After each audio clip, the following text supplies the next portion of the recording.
We're going to take the North and never give it back. So that's a good pick. You get the corner. I got to go bold, right? I got to go bold for this. Yeah, she's got some nice long Welcome back to the Unbearable Sports Podcast. I'm your host, Brad Barron. Make sure to like and subscribe as you can join us on our road to 5,000 subscribers as we are hoping to get that before the NFL draft. And also rate the show 5 stars everywhere that you get your podcast. You can always find it at Unbearable Sports. Just search for it everywhere that you get your podcast. What's going on?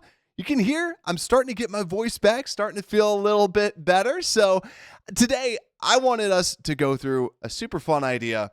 What if the Bears truly went best player available? I know best player available is like a hot topic that's buzzing all around the NFL space, but this kind of came to my mind when the Bears were at the pro day for Notre Dame, and Joe Alt was there. Joe Alt, the best tackle in the draft. And then people start to say, would you draft Joe Alt at 9? Would you get him if he's there? Now, this opened up the whole discussion of the true idea of best player available, where Joe Alt is seen as this blue chip left tackle. Do you go after that? And for me, I would. And I've actually been on the board of saying, I don't love the idea of them investing in offensive line early with what they currently have and then the other holes that they have. But Joe Alt is really freaking good. So it kind of spurred up this, what is best player available and what does this mean? So today we're going to be going through the Pro Football Network's mock draft simulator, and I have a trusty spreadsheet with the consensus picks or consensus big board items on this. So I have Pro Football Network rank, and then also the consensus rank. So what we're able to do is we can go through a mock draft, and I will just kind of cross-reference it to say, who is the best player available? Who is actually the best player available? And then we can select them, and truly, we'll see what it looks like if the Bears were to go best player available and ignore positional value and ignore kind of the positional need, if you will, and just truly go, all right, this guy's really freaking good. We got to go take him. We got to go take this guy as part of our team. So let's get this show on the road and let's flip over to our mock draft simulator. Like I said, we're using Pro Football Network's mock draft simulator just because I believe theirs uses more of their own internal rankings rather than the true best player available. So that's why I wanted to use this rather than anything else. So let's get this show on the road. Number 1 pick. We're not going crazy here. Number 1 pick in the draft, number 1 player, consensus is Caleb Williams. We're going Caleb Williams. But now when we look at our board, I'll just hide some of these offers that we have real quick. What happened? We have Drake May going 2, J.J. McCarthy going 3, Marvin Harrison Jr. going 4, Malik Neighbors 5, Rome Odunze 6. It literally is the three quarterbacks first, 3 wide receivers next, then Joe Alt, the best offensive tackle. He's gone. And then kind of interesting, Brock Bowers going to the Falcons alongside Pitts. So that leaves the Bears at 9. Now, best player available, if we look at this, now according to the mock draft simulator that we're using, they have Jaden Daniels as the top person available. But if we flip over to our other screen, we can see that if we look, best player available is also Jaden Daniels. The consensus has him at 4 as well. But then the next best player available, according to consensus, if I just scroll through here, let's see, we have Malik Neighbors is already off the board. Rome Odunze is off the board. But really, it's Dallas Turner is the consensus number 7 player overall. So if you were to go best player available besides Jaden Daniels, it would be Dallas Turner. So I want to kind of stay true at least to the very beginning of this, and I think it'll be more fun if we did trade back because then we get more things to kind of go through. So I'm going to be looking through what we might be able to do with this pick, and our offers are number 19 and 52 and a 4th rounder from the Rams. Carolina giving us their 3rd next year and a bunch of 2nd round picks. I'd rather have us pick in the 1st. And then Cincinnati gives us an absolute, I think that this is golden, pick 18, pick 49, and pick 97. I think that this is perfect for the mock draft simulator and this exercise, and it's a pretty darn good haul that we're getting for the number 9 pick. So let's take that. We get the 18th pick, 49th, and 97th. Let's accept that. And now I don't think we're going to be going too crazy out here. So let's see. Some of the offers, okay, some of the offers are okay. Oh, man. And this might be one of the reasons why I don't typically use the Pro Football Network simulator. I think that you get a lot for your trade value, and also some of it can kind of like go a little bit nuts. But we're going to go with this. We're going to roll with it. And I think it's pretty clear to see, for those that can see, who is the top player available. Because after we traded, Olufashanu went number 9, then Fuanga ends up going 10. Jaden Daniels falls to the Vikings at 11. Troy Fontenot goes at 12 to the Broncos. Latham, offensive tackle, goes to the Raiders. Verse goes to the Saints. Terrion Arnold to the Colts. Quentin Mitchell to the Seahawks, and Amarius Mims at 17 to the Steelers. So, who did we not name? That is clearly, and oh, sorry, I didn't realize that it wasn't sharing the screen. That's Dallas Turner. Dallas Turner is still available. We're going to select Dallas Turner. No questions asked. That is the best player available. Clearly, based on consensus, he is the number 7 overall. We are selecting him. No questions asked. So now we have another trade offer for 49. To be honest with you, I don't know how many more trades I'm going to actually do, just because I like kind of the hauls that we do have. I don't want to go too kind of crazy with some of these pieces. So what I'm doing on my other screen is I'm actually hiding all of our top players available for this pick. And so Zack Frazier is the highest ranking player right now. And I'm just going to sort by smallest to largest just to see if anyone else is available that is a top player.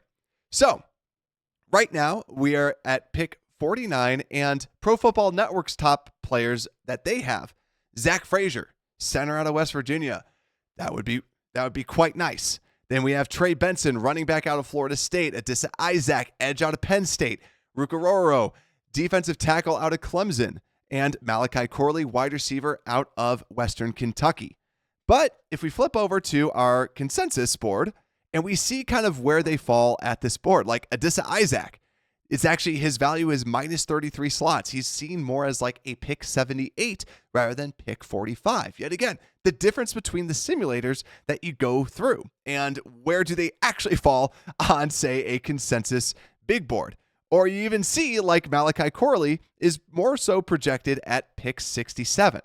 So if I sort by consensus, Enos Rakestraw Jr. actually was picked one spot before us. And if I go through and see some wide receivers, the next highest wide receiver is considered Troy Franklin. But Troy Franklin, I do not see as someone that the Bears could potentially select. And I'll actually flip over to the other side. And then we have Kamari Lassiter. Hopefully we don't actually walk away with the cornerback. No, Lassiter is not available out there. And that means number 42 overall. So the 42 overall prospect on the consensus board and the 43 player on this board, Zack Frazier, you are a Chicago Bear, center out of West Virginia. So far, best player available is doing awesome. It's doing awesome, but yet again, we had some players fall to us. This feels pretty darn good so far. But I feel overall it's still good. And yet again, this is just a simple little exercise for us to see what this actually means for us. So we're getting another trade offer. I'm just going to kind of politely decline these trade offers. We are at pick 75 right now. And right now, if I look at our boards, let me just undo some of my little filters because I went a little bit too far in the hiding of the rows. So who's available? Michael, according to Pro Football Network's simulator, their number 58 prospect, defensive tackle Michael Hall Jr. out of Ohio State. Ben Sinnott, the tight end out of Kansas State. Xavier Legette, wide receiver out of South Carolina. Cedric Van Pran Granger, offensive or center out of Georgia. Ricky Pearsall, wide receiver out of Florida. And Cole Bishop, safety out of Utah. Christian Mahogany, guard out of Boston College. So if we flip over to our big board, what we can see, let me just flip over here, and we can start to see who is still available. And I think it might be Xavier Legette, wide receiver out of South Carolina. That probably is going to be the person that we end up drafting. If I look at the defensive tackle rankings, Braden Fisk is not on the board, but he is the top consensus person. But if I continue to look through some of the just where we have some of the big board people, I will look over to wide receiver. And let me just flip over to the other side. It does look like Xavier Legette is the best player available according to this. The other person would be like a Roman Wilson. He is the consensus 48th player in the draft, and he's the 70th on the board, but he's not there. So Xavier Legette. So right now, I mean, this is working out a little bit too perfectly because we have Caleb Williams with Dallas Turner, Zack Frazier, and Xavier Legette. Now, I will say this too. If you look at who is exactly there, at the edge position, that could also be Laiatu Latu. And then Zack Frazier could still be there at pick 49. So it's not completely far-fetched. And Xavier Legette, he could potentially fall as well since it's only 1 year of production. But this is another opportunity of how you kind of attack the draft. Now, I've said this before, a defensive tackle is someone that I really like the idea of drafting a defensive tackle, but clearly it's not in the plans for best player available because they are pretty much all gone off the board.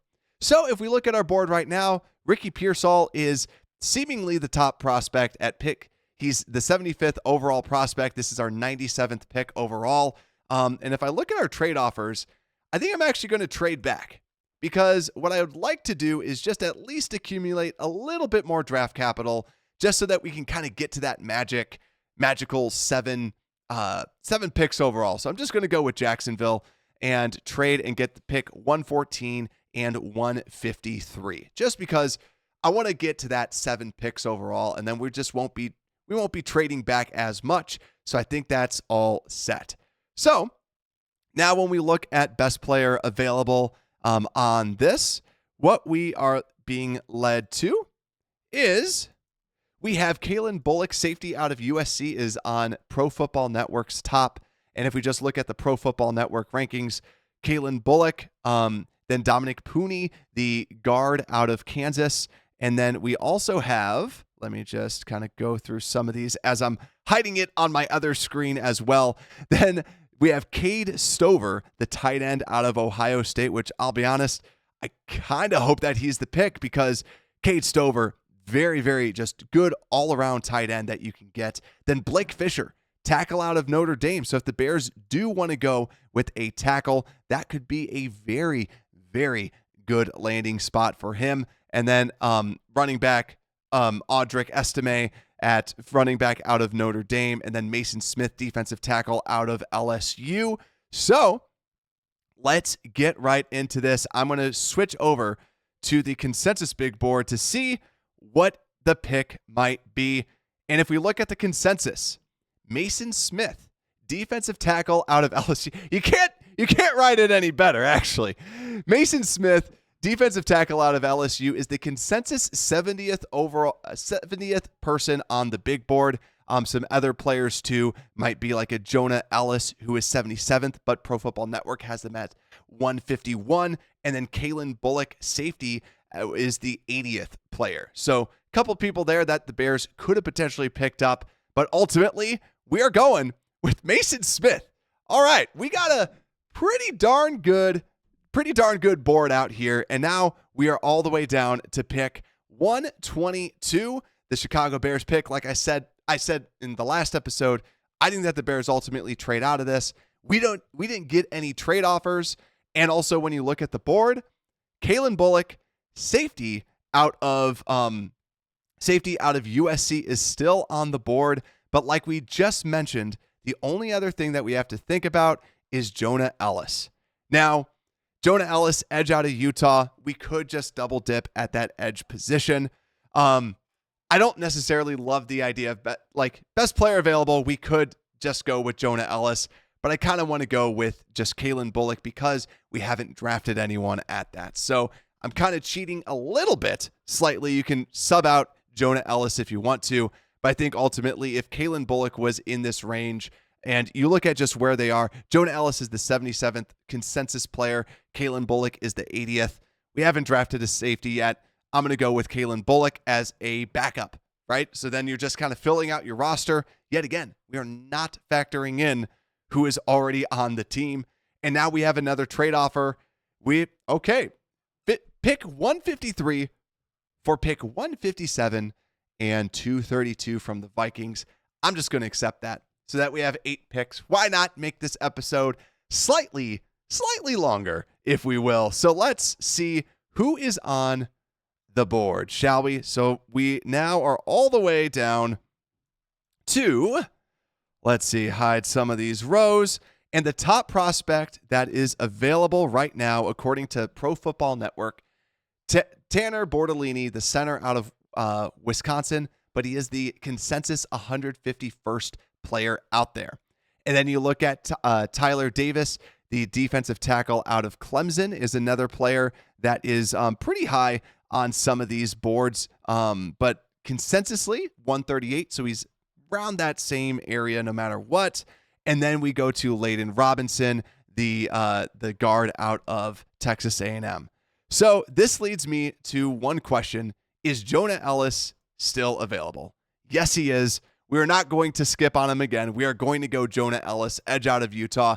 He is the consensus, like I mentioned before, the consensus 77th overall player. You're going to go with him. Like we said, we're drafting best player available. He's a very good edge rusher who has had some pretty darn good production at Utah. Now, the only thing is that he just kind of fell off a little bit later on during the year. So overall, just going to go with him. But now we are all the way down to pick 232.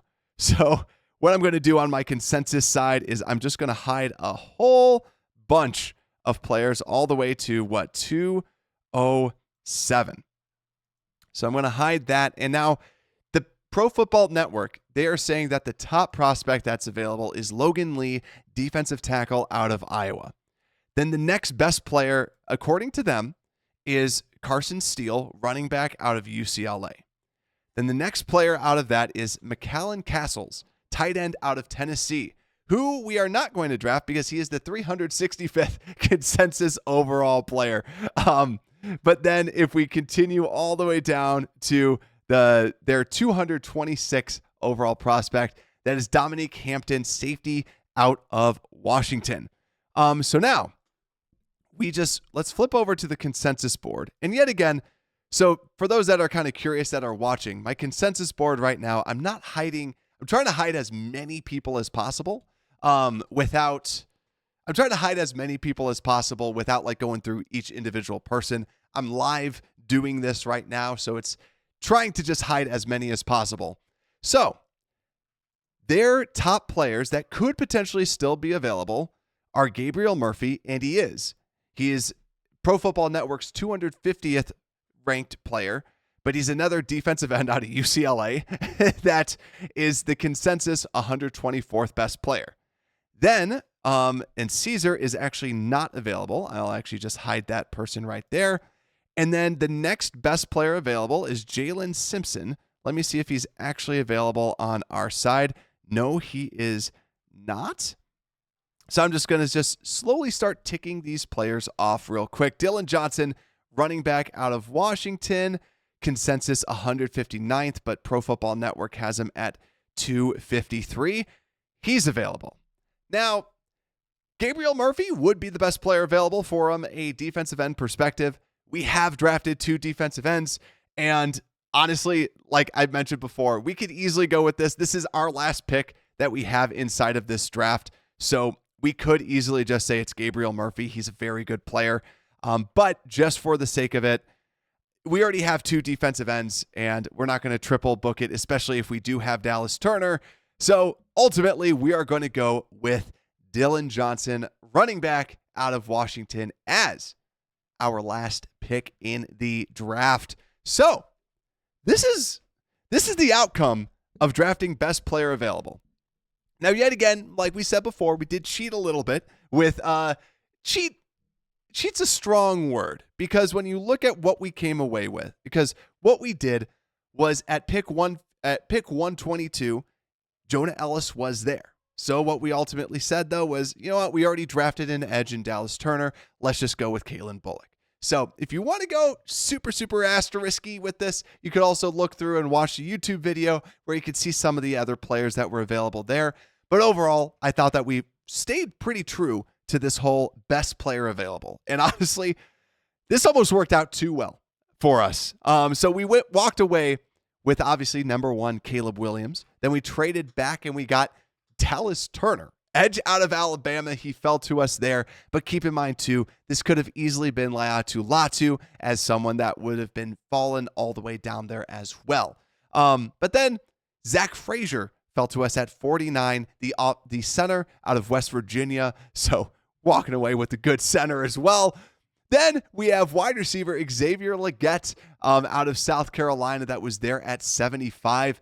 Would he actually be there in real life? Maybe, but I'm not fully buying that. And then we have defensive tackle Mason Smith out of LSU that we ended up drafting. He was the 70th pick or 70th overall player that we got at 114. Kalen Bullock, safety out of USC at 122. Good depth there, also very tall. He can also be that potential replacement for Kevin Byard down the road.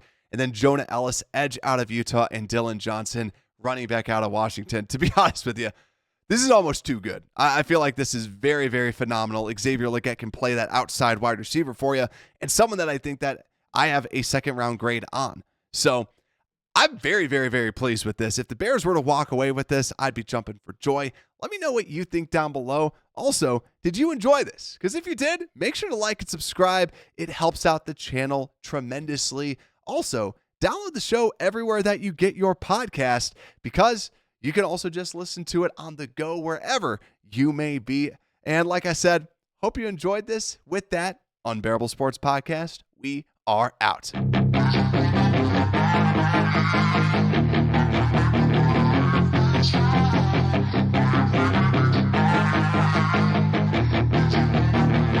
Yeah, she's got some nice long hair and you know